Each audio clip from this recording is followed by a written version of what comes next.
Good morning, everybody. If I could have you all take your seats.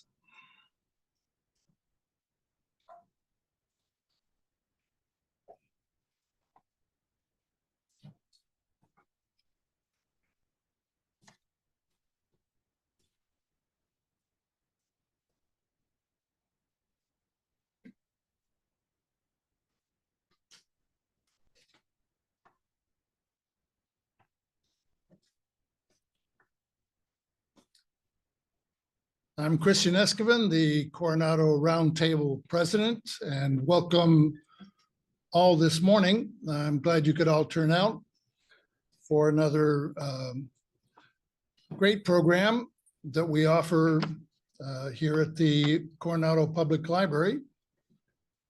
And thank you all for coming. We do have coffee, so during the course of the program, please help yourselves. And now that you are mostly seated, I'd like to ask you to stand for the Pledge of Allegiance. I pledge allegiance to the flag of the United States of America and to the republic for which it stands, one nation under God, indivisible, with liberty and justice for all.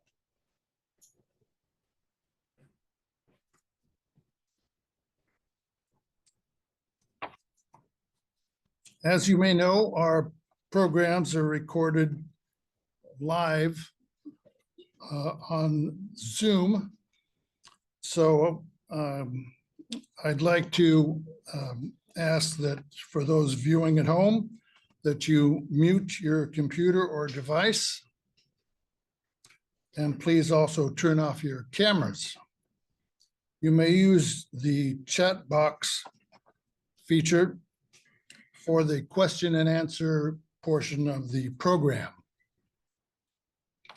Please let us know in the back of the room if you can't hear sufficiently, and we'll try to adjust the audio visual features, including the speakers.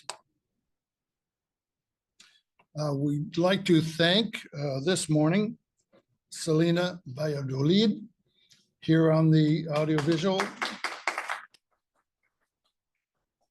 portion, who was doing both the recording for Zoom and for the later presentation on the library's YouTube channel. So this morning's program will be on YouTube later. The Coronado Roundtable also would like to thank not only the library staff, but the Coronado Library Board of Trustees for allowing us to hold these meetings and programs here in the Win Room, and to consider us as a sponsored organization in order to continue to do so. Our coffee this morning is provided by Amalo Brew. That's the coffee cart in front of the library. We do ask for a $3 donation in order to continue doing that.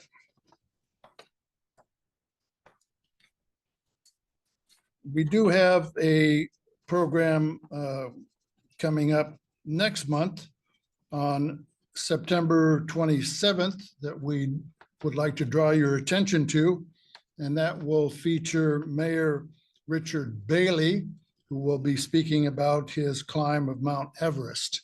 So that's next month, September 27th. But today we have an exciting program featuring author and retired Navy Captain George Galdorisi. And here to introduce our speaker is our own Roundtable board member and retired Admiral Charles Martolio. Charles.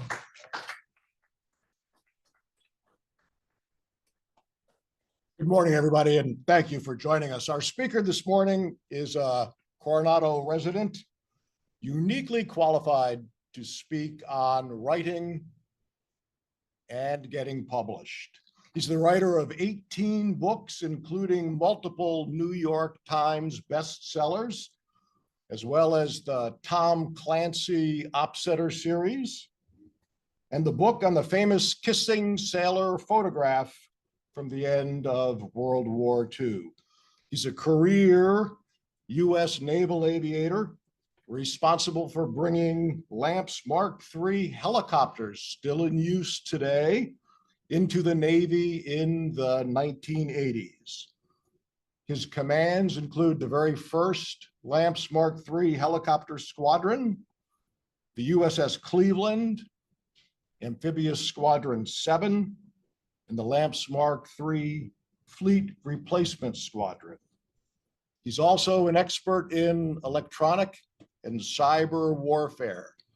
And I've had some people here this morning warn me he is the fiercest tennis competitor, going all the way back to his time as the captain of the tennis team at the United States Naval Academy. He's a 1970 graduate of Annapolis, and he holds multiple master's degrees from both the Naval Postgraduate School in Oceanography and the University of San Diego in International Relations.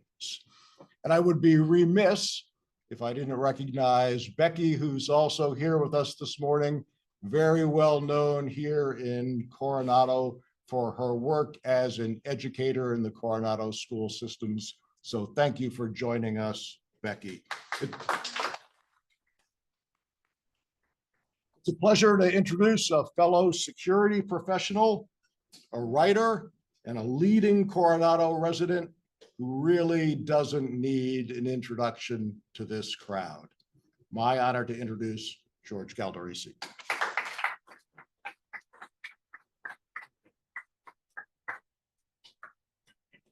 Well, Charlie, thanks for that kind introduction. For those of you who know me, I still have a day job. I work at the Naval Information Warfare Center Pacific, which for those of you who go further back with the Navy in San Diego, it's like Prince. It's a lab formerly known as SSC Pacific, formerly known as NRAD.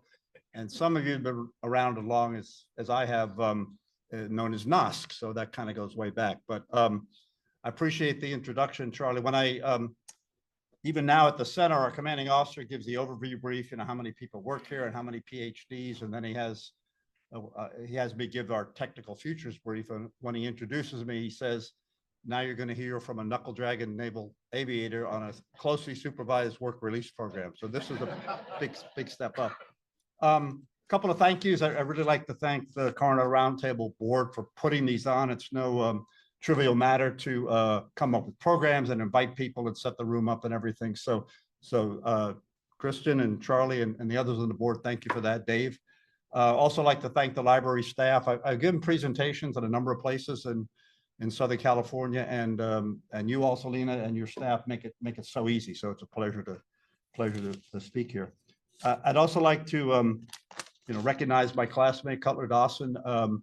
Cutler majored in 3 things at the Naval Academy: leadership, academics, and tennis. And I just majored in tennis. So we've had that association since, if you can believe it, 1966. So thanks for being here. And last but not least, I'd like to thank my wife, Becky.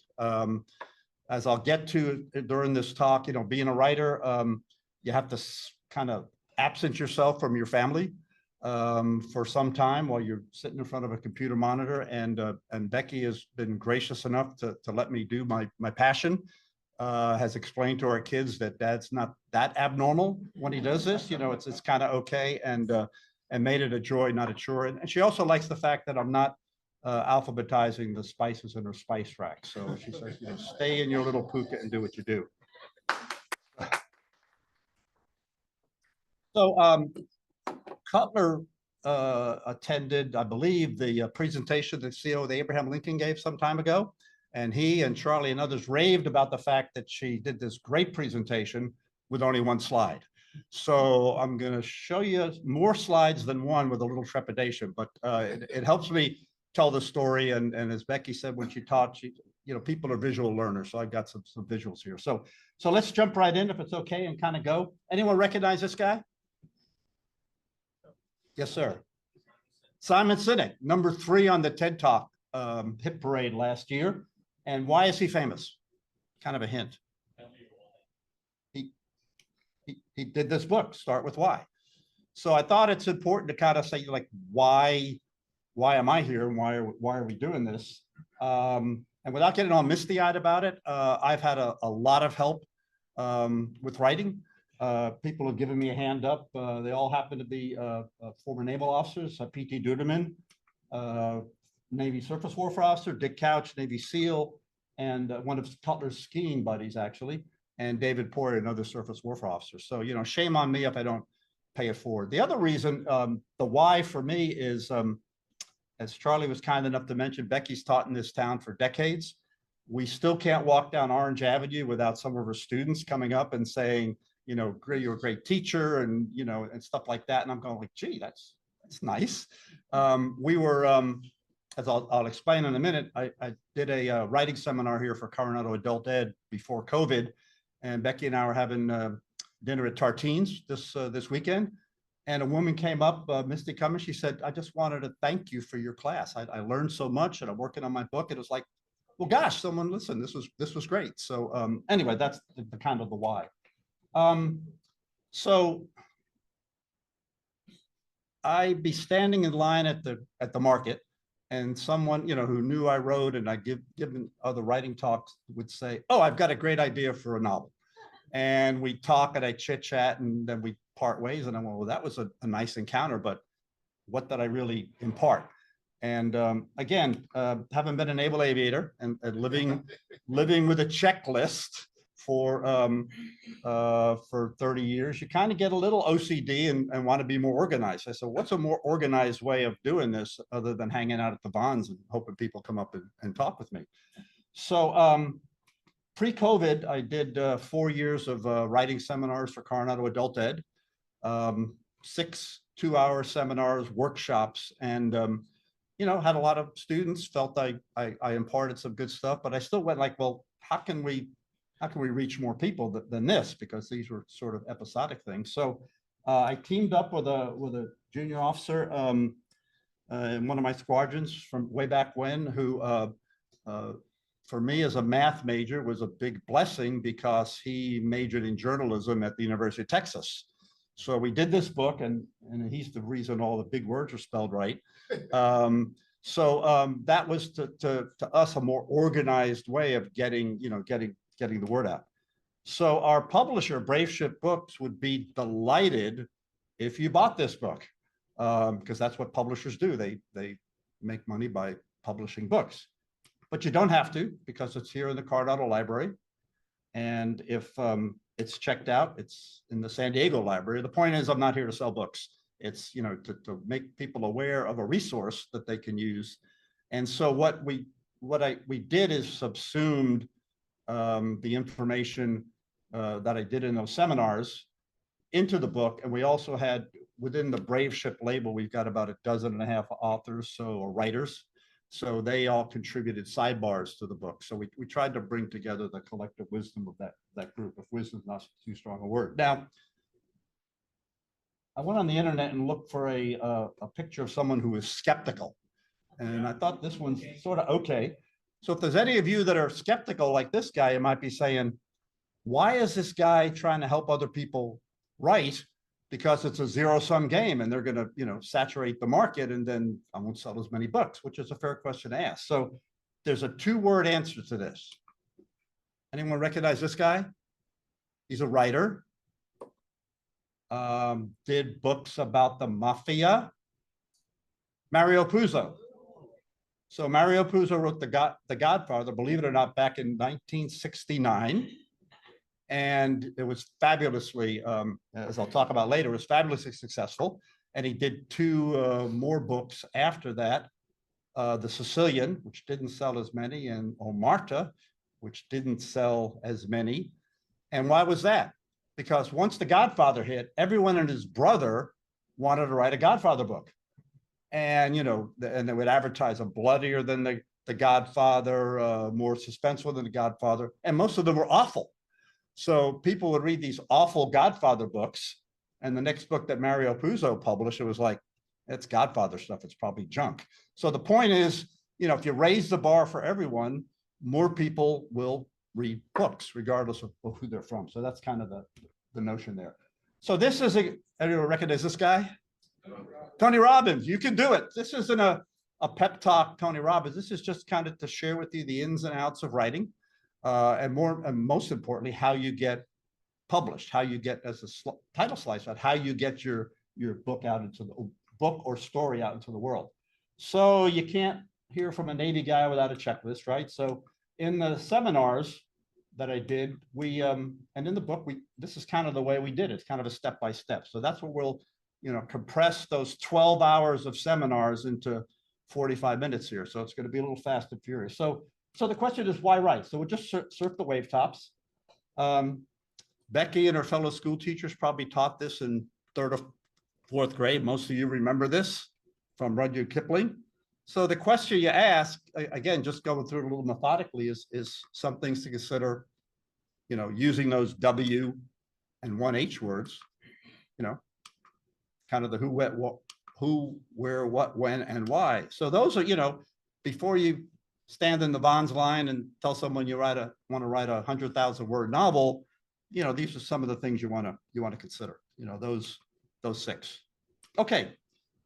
Now it takes courage to write, this is a dangerous profession. Most of you remember Cardinal Richelieu from the French Revolution. So this is what he said about people who dare to write things down. Okay, so question is, why write? Why would you want to write in the first place? My friend Norman Palmar, who's written probably 40 books for the Naval Institute and others, say writers, history is what writers say. Someone's going to write down something, and 100 years later, that's going to be the extant knowledge. And then you have to pick your medium, which we'll get to. And again, what we offer, Kevin and I, in the book and in the seminars, is it's kind of a building block approach. Because when people approach me at the grocery store and say, I want to write a 100,000-word novel, the first thing I say is, what have you written before? And the answer is usually nothing. So, how have you developed your skill set? How have you learned to edit? How have you done all those things? And it's awfully hard to embark on a book unless you've done some work before that. And we'll talk about due diligence as I go on. So let's talk about stories. Now, there's jokes going around about what the oldest profession is. But I'm here to suggest that writing is the oldest profession. I happen to be reading the book now, Sapiens, which I checked out of the library. And it goes way back to many millennia and talks about, our cave-dwelling ancestors, the Homo sapiens. There were 5 sort of tribes, and we the Homo sapiens are the only ones that survived. But think about this: when Ugg, or whatever his name was, goes out to find food, often he didn't come back, right? Because the food he was hunting ate him. But if he came back with the saber-toothed tiger over his shoulder, right, and he throws it on the ground in the cave, did he say, enjoy your meal? He didn't, because there was no language back then. So this is a cave painting from the south of France 40,000 years ago. So there was no language. So what Ugg did is he drew pictures of what he had done. He probably embellished it a little bit. It probably started out with 3 saber-toothed tigers, and he brought the one back. But this is natural stuff that's in our DNA. It's telling stories. And again, we know this from the many cave paintings. And I'd also say it's the newest. So without giving you the story of my current work life, I work at Naval Information Warfare Center Pacific. We're the geeks. We write code and we do command and control stuff like that. And if I've heard it once, I've heard it 10,000 times. We want to make data-driven decisions. We don't want you to just come in and wave your arms and say, yeah, we don't do this. Give us the data. Well, that's good as far as it goes. But many of you know of Michael Lewis. He wrote the book Moneyball, which was made into a movie. But this is true. And for those of you in your careers, you probably remember, they gave you all the data, but then it's like, well, what should we do and why should we do it? And you've got to have a narrative. You've got to have a story. So that's that. So, we talk about work-life balance, life, work, and passion. So, everyone has a different passion. Our house flooded in January. I'm not saying that so you say, oh, poor you. We're living in the shores, which doesn't suck. And our unit has a view of the Coronado golf course. So, you know, we look out there and early in the morning, here's all these people very earnestly playing golf, and that's their passion. My passion is writing because I suck at golf. So, you know, the kids are grown. There's no t-ball games or soccer games on Saturday morning. So rather than rearrange Becky's spice rack, I write. But the idea is to find some balance. You know, if you take one of the, and you know, we've heard the word workaholic. If all you're about is work, then you know, you're shortchanging your family, your life, and you don't have time for a passion. And when I, you know, we'll get to this later, when I talk about writing and people ask about writing, one of the first things you say, oh, I don't have time. Well, you know, there's time to do whatever you want to do. So kind of talking about the first steps, you know, what should you write about? And my first agent, John Boswell, who the name's familiar, it's not the British John Boswell, it's American John Boswell, who wrote the book, What They Don't Teach You at Harvard Business School, which was a bestseller many, many years ago. Back in the day, I see some head nods. So think about it this way. It's Friday, it's happy hour, you're in a bar with your friends, and someone's telling a story and it triggers something in you. And as long as they don't carry you away in an ambulance, it triggers something in you, and you wait till they're finished talking about what they're talking about, right? No, you don't.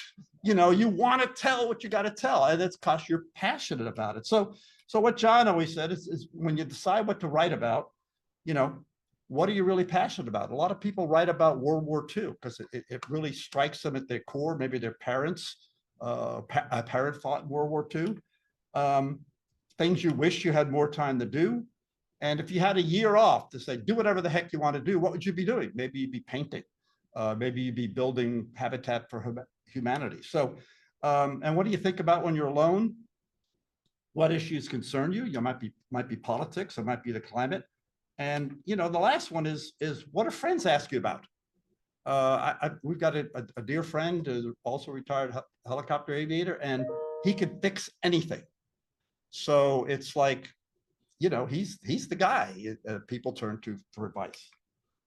So if you write articles, and that's what we're talking about as a starter thing, these are some of the outlets.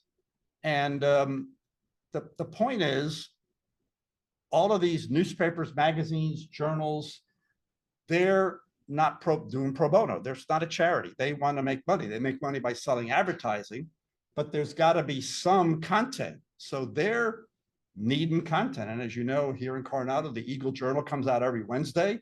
Coronado News comes out every Friday. The Crown City Magazine comes out every month, et cetera, et cetera.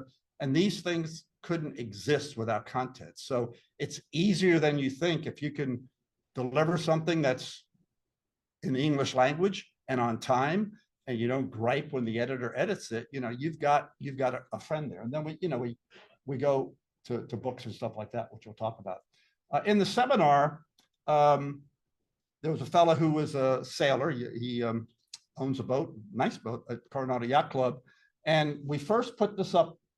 This is a guy trying to get an editor to say yes to him doing the story. So we put this up plain vanilla. And then I asked the people in the seminar to bold the words that they think are like the trigger words to really get this person's attention. So the first page of the letter, you see these things that this is a sales job. This is telling the editor, you know, you really want me to write an article for you. And then it goes on. And if you look at the last long paragraph, it's like easy breezy. You know, I've done this before. I know what length your articles are, et cetera, where it's, I mean, could you imagine the editor saying no, or at least send me the article and I'll consider it. So that's, you know, if you want to write for magazines, newspapers, your blog in your neighborhood or something like that, that's a nice way to get started. So let's talk about nonfiction. And again, it's not something a lot of people just jump right to fiction, but we'll talk about nonfiction. It's a hungry market. It's if you go to after we're done, if you troll through the library, you will see that the shelves of nonfiction are groaning with the weight of all the books. Novels, not so much. Same thing if you go to Bay Books, you know, and the reason they do that is because they want to make money. So if the store was filled with novels, not so much. They wouldn't be in business. They're selling nonfiction books. And the good thing about this, about nonfiction, not to oversell it, is for a novel, you've pretty much got to have a full manuscript. Okay. For a nonfiction book, you come up with a proposal, with a treatment and a narrative outline, and then if the publisher buys that, you go ahead and write the book. So it's a lot less risky doing it that way. So again, Norman Palmer, fond of saying history is what the historians, the writers say it is. Okay, so let's jump into the fiction. And full disclosure, I mean, Charlie was kind enough to say I'd done 18 books, probably an equal number of novels and nonfiction books, but the last 5 books I've done have been nonfiction, and but novels are still my passion. That's my first love. I write military thrillers, and if you look at the New York Times bestseller list every Sunday, there's not a lot of military thrillers there. It kind of goes in sine waves. So it's like, well, I could write something that might not get bought, or I could write something that will likely get bought. So I've been focused on nonfiction now. But again, the market is oversaturated. Anyone who writes a novel can slam it up on Amazon and Goodreads, and how do they find your book? It's hard, and that's what we'll talk about, how to do that. So again, for any work of fiction, there's 3 things. Who knows the term omnitrium perfectum? It's a Latin term. That's what is perfect, comes in 3s. So we're kind of stuck on 3s here, but you've got to have these 3 things going on, and you have to do all 3 well. It's just part of the brand. So we'll talk about plotting, because I'm a plot-driven guy, and I'll explain that in a little bit. But there's some essential elements to plotting. So one of my best friends, I played tennis with him in high school, is a fabulous, successful screenwriter. And screenwriters pitch a story, and they get like 1 minute with Mr. or Mrs. Big. So they can't. It's like, this is what they have to do. So before you even think about writing fiction, you have to take, because when people talk to me, I say, what's your book going to be about? I get paragraph after paragraph. You can't do that. You've got to have, this is the sticky you put on your computer monitor to remind you, and you've got to write it down and address these things. And I just wanted to focus on antagonists for a minute, because most people, kind of emerging writers, really focus on the protagonist, and the antagonist, not so much. Well, if the antagonist is a stumble bum, why does the protagonist even have to be any good? I'm Italian, both sides. My big families, my dad had 10 brothers and sisters, and one of his sisters married a German man, Uncle Otto. And we go over to Uncle Otto's house, and this was way back when, and World War II movies were big. So it's the US soldiers fighting the German soldiers. And it wasn't because the US soldiers had more tanks or ammunition or anything. It's because the German soldiers were so stupid, and they made dumb mistakes, that they used to outrage Uncle Otto that, his heritage was being abused here. So again, the antagonist, if the antagonist is not pretty powerful, then who cares who your protagonist is? A teenager could win that one. Okay. The other piece of this is something they call the Freytag pyramid. And this, again, is one of those, if you took a Master of Fine Arts in writing, this would be like the first course. And when I do the seminars, I say, okay, let's have an example of a book that we all know about, and we can adapt to this and learn about this and everything. And people, will shout out, names of books. And I look around the class, everyone read that? No, not so much. So we said, okay, let's pick a book we all know about, The Wizard of Oz. Okay, now it's a children's book, but if you think about the book or the movie, and didn't Dorothy's red slippers just go on auction for like $2.4 million? So it's still something that's in people's heart. But think about that inciting incident. Something happens. What happens in The Wizard of Oz? Actually, 2 things, right? Mrs. Gulch says she's going to kill the dog, and Dorothy gets swept away by the tornado. And then things happen. They have to get to Oz. They have to meet the wizard, and just bad things keep happening. And what's the complication, the worst bad thing that happens to them? Anybody remember? The flying monkeys, right? And they bring them to the witch's lair. And what does the witch do to the scarecrow? Fire. Sets them on fire. And Dorothy, since she loves her companions, water, and the witch dies. And most people who write fiction stop there. But the story's not over. She wants to get back to Kansas. So all these things happen with the wizard and the balloon and whatnot. She finally gets back to Kansas. And then this last thing happens is denouement. Remember the farmhands. She didn't think the farmhands were very cool. They happen to be portrayed in the Lion and the Straw Man and the Tin Man. And now she's back home, and you know what? Annie M and Uncle Ben, they're okay, and the farmhands are okay. And so that's the sort of the closure of the story. But this, you could take any story. The next novel you read, you can break this down in the Freitag pyramid. So anyway, so those are the kind of the, as we say it, an ounce of gouge is worth a pound of knowledge. So plotting. So now there's characterization. When I do the seminars, I don't know if anyone read this book by any chance? Okay. James Hall Hitlit, he took the 12 highest selling books in the 20th century, the ones that made the most money. And when I introduced this on the plotting side of the seminars, people say, well, what about James Joyce? So what about this Mark? Well, they didn't sell as many books. So he's focused on books that sold. But I would challenge anyone here using that Freitag pyramid model to share with us the plots of the, we don't remember, I don't remember the plots. Well, who do you remember?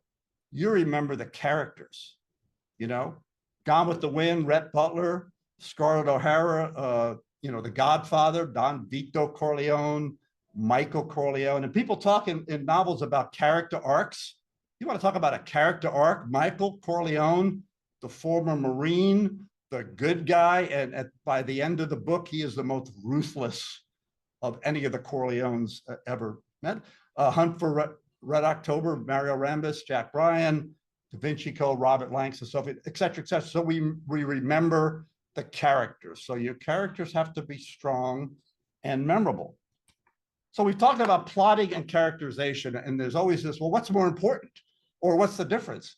I will tell you, most of us who write fiction start from one point, you know, and I'm a plot-driven person. So one reason for that, well, Becky would say because I'm a Yankee. One reason for that is that I grew up in New York City. Anyone New Yorkers here? Okay. So when you go on the subway, what do your parents say? Don't talk to anyone and don't even make eye contact. Okay. So people are kind of like scary. So I'm a plot-driven person. So Law and Order and many, many other TV shows. Dick Wolf, in my mind, Dick Wolf is a genius. So what did he do with Law and Order? There were so many police procedurals before Law and Order, like Hill Street Blues and many, many others, that lasted, I don't know, 2 or 3 seasons. Why is that? The show was popular. The actors and actresses got famous. They moved on to other things. And people said, well, I like Fred, but he's not there anymore. So the hell with it. I'm not going to watch this anymore. Dick Wolf very purposefully made this so plot driven, you knew nothing about the characters. Jack McCoy, is he married? Does he have kids? Where did he go to college? You know, those things are purposefully hidden from you. So when one of them leaves the show, like Angie Harmon, you're not devastated. You go, okay, fine, somebody else. So when Angie Harmon left, anyone remember who replaced her? Elizabeth Rome, a German actress, and she was there for 2 years. And again, just giving this as an example, about midway through her second season, she started having issues with the DA and the other assistant DAs, and things were not looking great. And the last episode, they said, well, you know, we're going to let you go. And she said, is it because I'm a lesbian? And we all went like, what? We had no idea. Well, why would you? Because you didn't know anything about the characters. Okay. Anyone guess what I'm going to show you on the next slide about a character-driven TV series? Very famous. Still in syndication. Anyone? Not MASH. Friends. Oh, very close with Friends. Seinfeld.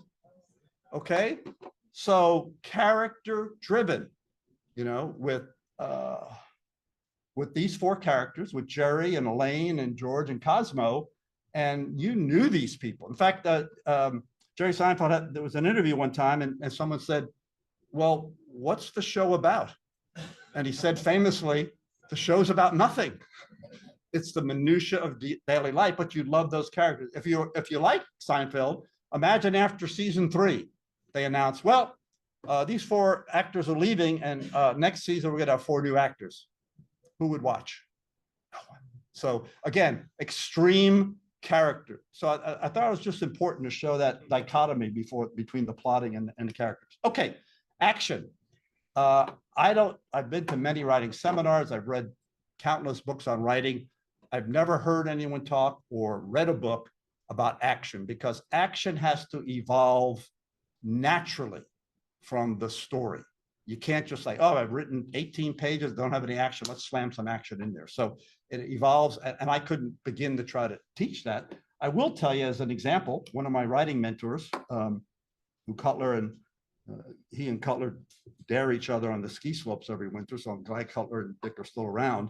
But this is why he writes.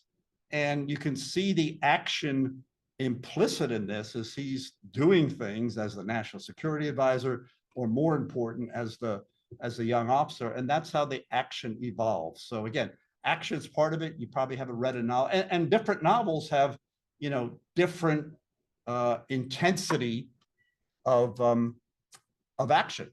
If you think of Gone with the Wind, or if you think of Hunt for Red October, the intensity of action is different from other novels. So okay. Selling your book, it's one thing to write and then put it in the desk drawer, but most people want to sell their book. So this is the ounce of gouge is worth a pound of knowledge. So most writers are kind enough to, in the acknowledgments, thank their agent. Okay, and there are thousands of literary agents in the United States. You don't need a license; you just hang out a shingle.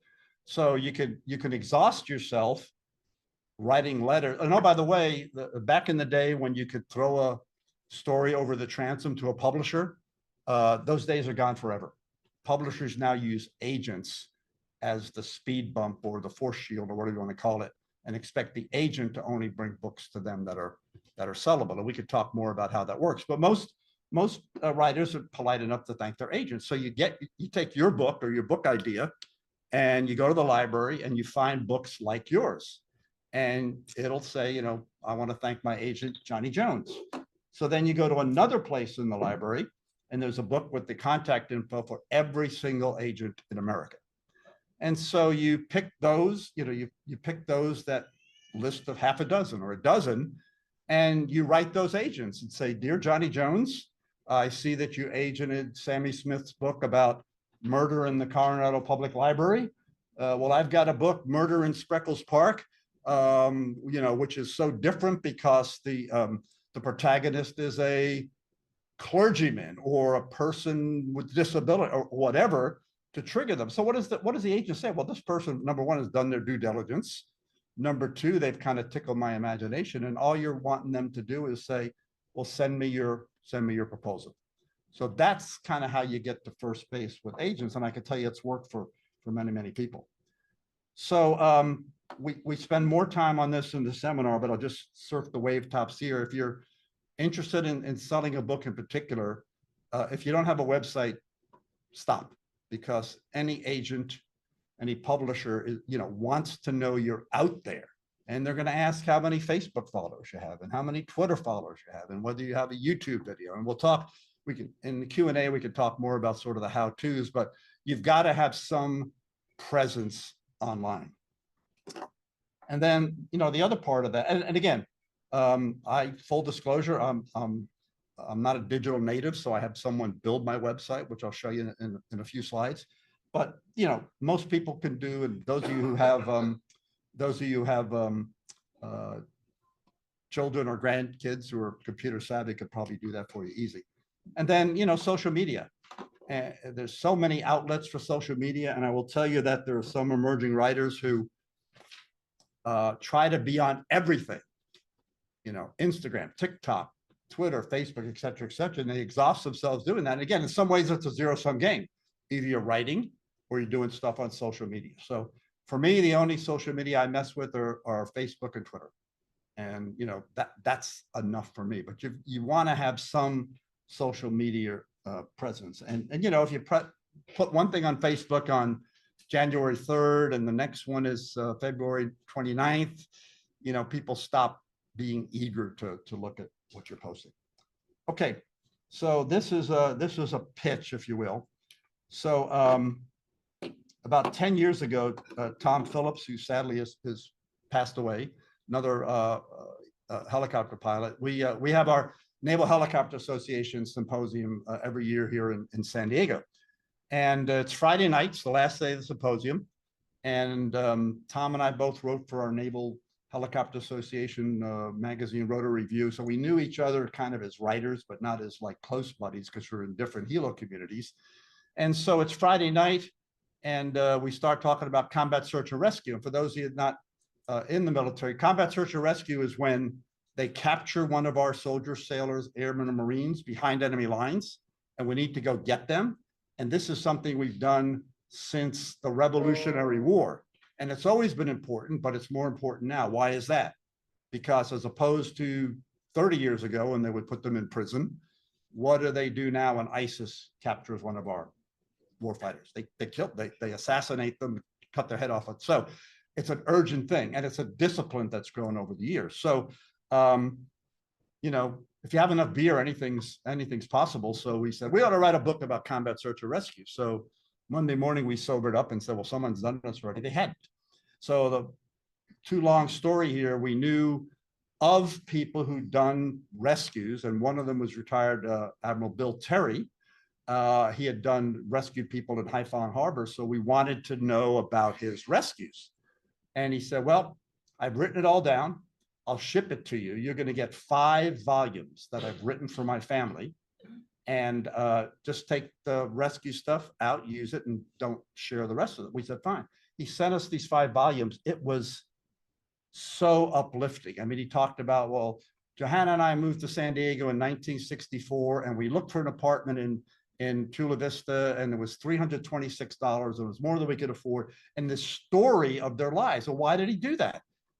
Remember the stories you've heard about somebody's grandfather served in World War II and the grandparents die and they go up into the attic and they open the trunk. And what's in the trunk? All the letters from the field. No one does that anymore. So he said, this is the only way my grandkids and successive generations are going to know about us. So that was his purpose in doing that. So, my not just advice, but entreaty to aspiring writers is do this, because this is the only way they will know. They're not going to find your Twitter feeds anywhere. They're in some server somewhere, I'm told, but they're not going to find them. So this is the only way you can do it. So Bill Terry is our hero for doing that. And again, Tom Clancy, there was a famous quote by Tom Clancy. He said something like, he said, writing's like golf. You do it and you practice it until you're good at it. And some people think it's, the muse comes and kisses you on the ear.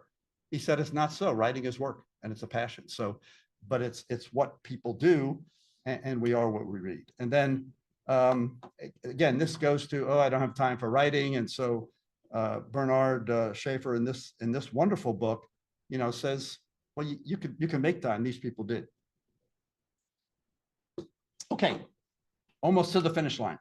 So this is my website, and again, this is the paying it forward. If you look, we have a pointer, we can use that.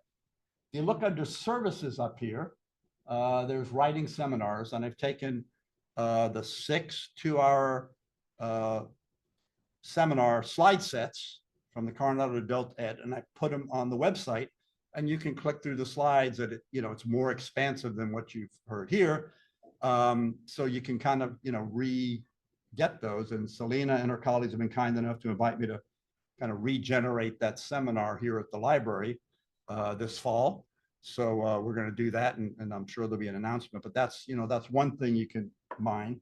And then over here for blog, there's this human condition called the need to share.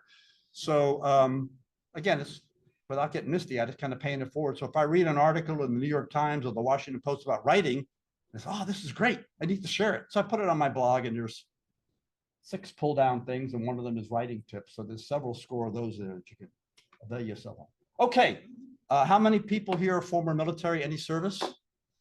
Okay, you may not remember that, but to get into the service, someone recruited you somehow, either for a service academy or ROTC or enlisting in the Navy or whatever. Okay, I work as a Navy civil servant now. If someone stopped me outside on the sidewalk and said, oh, I'd like to sign up and try to be a government employee, I'd say, put your name on the OPM website, Office of Personnel Management. Well, that's helpful, isn't it? So those of us in the science and technology community, lots of baby boomers still, lots of Gen Xers. We're not going to do that forever. So we need to recruit talent. So how do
And the first question today is from who?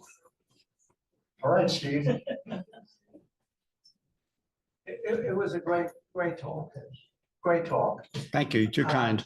Would you comment on the different publishers' regulations? Like a scientific journal requires certain standards, a letter to the editors, so on and so forth.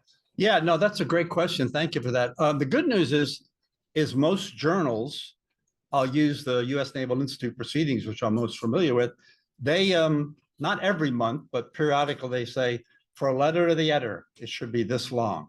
For a nobody asked me but article, it should be this long. For a full-on article, it should be this long. And then they talk about citations. In other words, Naval Institute proceedings likes a lot of citations. Sea Power, the Navy League of the United States magazine, wants no citations. So you take, most people, I'll be honest, I seize on a couple of topics that I'm passionate about, like AI and whatnot, and I'll build what I call a foundation manuscript with, like, remember in school, your professor said, don't tell me everything about the subject, just answer the question.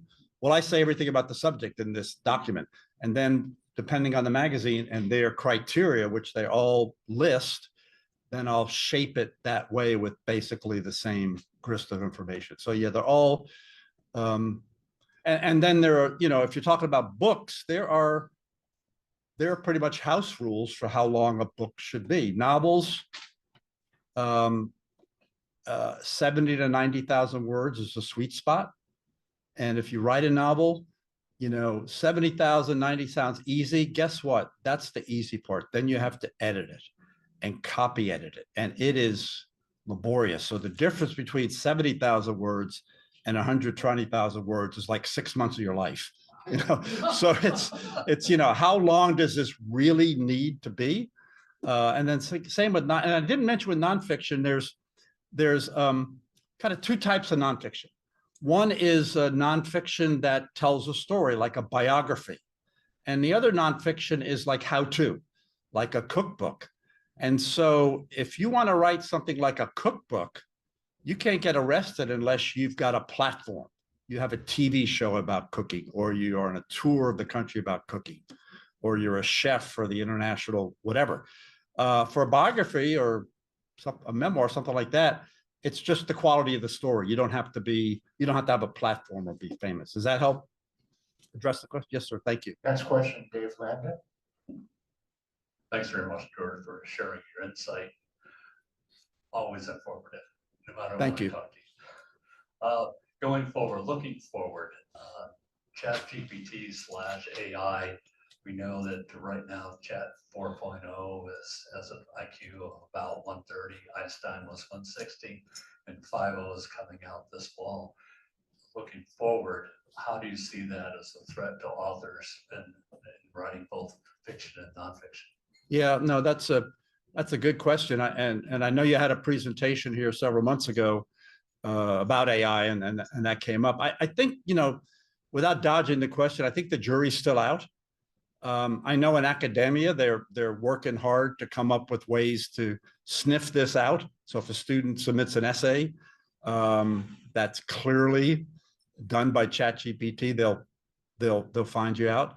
And then I guess I don't know enough about ChatGPT to say that this is the full answer, but in my opinion, there's no passion.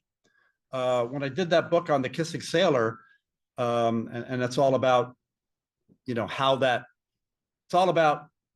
was all, and without telling you all about the book, all this controversy about who the two people were. And Larry Berry and I proved who the people were.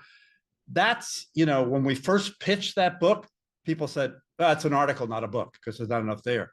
So we think we injected some passion into it, who these people were and how they got to be, Greta Zimmer Friedman, for example, her family was in Austria during the Nazi occupation, and she happened to be of the Jewish faith tradition. That wasn't a good place to be. So her parents put her and her sister on a boat to go live with relatives in New York. So I don't know that Chat GPT would sniff those things out or talk about it passionately and not just kind of go through the checklist of, what happens. So I think those of us who write are safe for now until we get to Chat GPT. It's 170 IQ. Then I don't know. Hopefully I won't be around then. Does that help? Next question, Dave Bean. Good morning, Captain. Thanks again for a great discussion. My intersection with your writing most recently has to do with your treatment of unmanned systems. Can you talk a little bit about what the work you're doing with that now, and what we can look forward to in the next 3 or 4 years, especially from ONR? Yeah, I'm not an expert on what ONR is doing. I can address that a little bit. So as you all know, just from reading the open, let alone the defense media, unmanned systems are huge now. And if you looked at one incident that's inspired that, it was October of last year, where Ukrainian USV, not a very sophisticated USV, but a home-built one, attacked a Russian vessel in the port of Sevastopol. So, what happened 2 days ago? Ukrainian drone attack on Moscow, the heart of the Soviet Union. So the short answer is all militaries, and particularly the US military, are embracing unmanned systems as the wave of the future. Our previous CNO, Admiral Gilday, coined a term called the hybrid fleet. And you know how expensive ships have become, that we're going to have a Navy in the future of 350 crewed vessels and 150 unmanned vessels that are going to be autonomous. And so that's, I think, the wave of the future. The Deputy Secretary of Defense, Dr. Kathleen Hicks, last August, a year ago, announced this program called Replicator. Probably read about it in the media, where we're going to have tens of thousands of drones. And the primary focus of this, again, as Charlie Martoli would tell you in more detail, is the defense of Taiwan. We say, okay, we're going to have hundreds, if not thousands, of Chinese landing craft coming across the strait. Well, are you going to take them out with aircraft carrier aircraft, or not so much? So it's thousands and thousands of drones being programmed to attack these ships. So it's a big deal for the US and other militaries using, you're not going to have someone with a joystick controlling tens of thousands of drones. You're going to have them doing it, with AI that's going to program that. Anyone watch the light show after Comic-Con this year? Yes. Yeah, it was fabulous. All these things up in the air, all programmed. So that's, again, what the military is trying to adopt, that technology. Yeah. Yeah, I remember that. So yeah, does that answer the question? But yeah, unmanned systems. And again, we're not there knowing exactly what we're going to do. And quite frankly, we've been buying our military equipment from probably 5 big defense contractors, Lockheed Martin, et cetera, for years. They're not that big into unmanned systems. So the Hunton and Ingle, which builds our aircraft carriers, as well as other surface ships, bought a company called SIS, which is huge in unmanned systems. So they're emerging in the US military, probably not as fast as some proponents would like, but I would see a future of more and more unmanned, because for all the reasons. I mean, it's you don't want to put warfighters in harm's way, on what would essentially be suicide missions. So you have unmanned to do some of that. The Air Force has a program called CCA, where they'll have an F-35 team with 2 autonomous wingmen, who the pilot will order to do this or that, the other thing. So it's coming, but it's not tomorrow. It's probably the day after tomorrow. Thank you. All right, next question from Hank Howell. Hank. Hello, George. Nonfiction. There are journalists out there, in the realm of Walter Cronkite, where you trust them. There's a lot of opinion writers out there. How do we go through and separate out the fact-driven nonfiction from someone's opinion, as far as how to do it? And this is especially true in this political season. Yeah, so without throwing a pep rally for the major publishers, remember, if you write a book, any book, novel, nonfiction, and the book bombs, you feel bad, you don't make a lot of money, but you get over it. If the publisher, Simon and Schuster, Macmillan, publishes a nonfiction book that gets trashed, the editor gets fired and the publisher loses a lot of money. So I think we can count on them to ferret out the stuff that's BS and only publish things that are good. Now, they may be opinionated politically, and that's fine. You have to get over that. I mean, my joyful thing in first thing to do in the morning is I read the Wall Street Journal and the New York Times paper, you know, old school. And what a great way to get both sides of the political spectrum, right? So, so I think the publishers do a good job of that. Maybe political, but not so much always. But then if it's self-published, now you're in a danger zone. Who knows whether it's even factual or made up. So I hope that answers your question. So, and again, if it's a thing like a cookbook where this person's been had a TV show for 10 years, you figure the people who run the network have ferreted out the people that are making, who are making stuff up and versus the people who, know what they're talking about. George, the next question is from another good Italian, Mike Giorgione. Mike, I love it. Giorgione. Yeah. Hey, good to see you again. So I've been told for years to come meet you. Finally got the opportunity. My wife remembers Becky from the school system as well. So She's pretty memorable. Yeah. yes. Because you're a veteran and you write nonfiction fiction, did you have to go to the DoD security office for a review of your manuscripts? And did it matter whether it was fiction or nonfiction? Great question. Boy, do I ever. If you serve in the military, you sign a non-disclosure agreement that everything you write, article for the newspaper, for a professional magazine, has to go through security and policy review. If you're in a command like a squadron or a ship that doesn't have a public affairs officer, you send it to that office in DoD, where they have the pros from Dover. I mean, these people have been doing this for decades. And since they're OSD, they have a network. So let's say you wrote a book about the drug ops in Southern Command.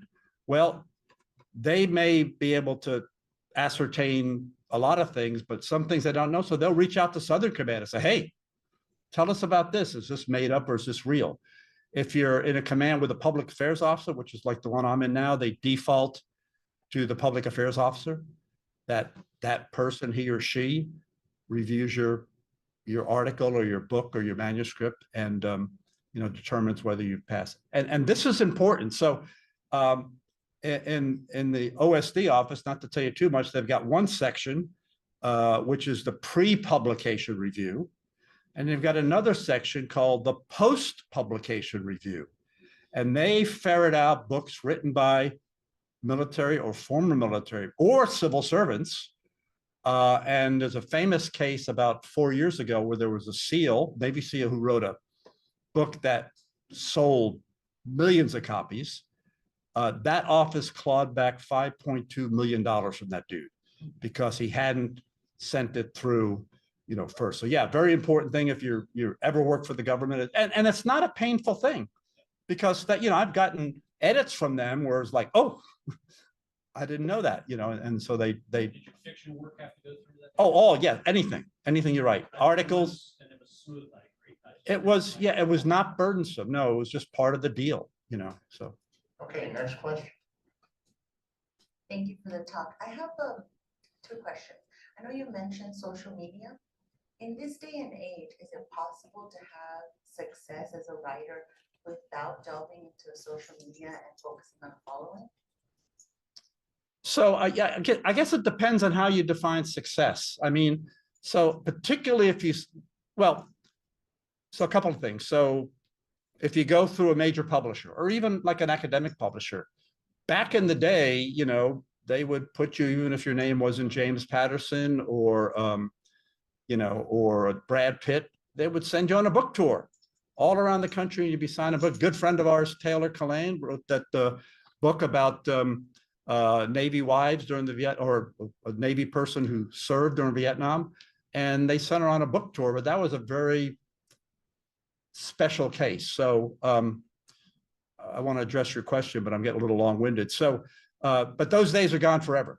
So now, even if it's a major publisher, they expect you to market their book, your book, on social media. And so they'll ask you, how many Twitter followers do you have? How many Facebook followers? So, you know, like I said, it's a zero-sum game. If you're spending 6 hours a day on social media and 2 hours a day writing, might not be the greatest balance. So, but yeah, I guess it's part of the marketing deal. You know, it's just like if you ran a bakery in Coronado, you know, you would be marketing in the Eagle Journal, you'd be marketing in the Coronado News, you'd be putting flyers on people's windshields. So it's just part of the deal. And it's not that hard really for most people a lot younger than me. What was your second question? My other question is about shortened attention spans. How has that affected book readership, and how have writers adjusted to that? Yeah, no, that's a great question. One thing I have noticed is that, and I hadn't thought about it much till you asked, I noticed that books that I read now, whether they're fiction or nonfiction, they have more chapters. And using Sapiens as an example, it's got about 20 chapters, but in each chapter, there's in red, there's a break thing. So within each chapter, there's maybe 6 or 7 or 8 chapters.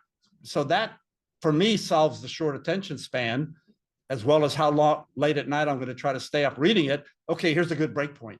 So that's for books. I think if you're asking, have people abandoned books because of short attention span? I don't think the evidence supports that. I mean, the book publishing industry, both print and online, is still growing. Not growing like this, but it's not cratering at all. So I think that people who read books are, you know, have enough of an attention span that they can get off Twitter for a couple hours. Anyone else? Oh, this is too easy a crowd.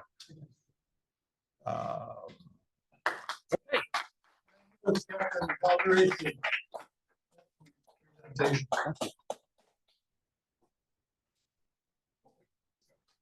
And thank you, everybody, for coming today. And September, remember, we'll have our own mayor, Richard Bailey, present on his climb of Mount Everest, September 27th, here in the winter.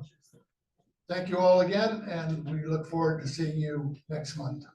And thank you, Selena, for today's recording, and it will be on the library's YouTube channel.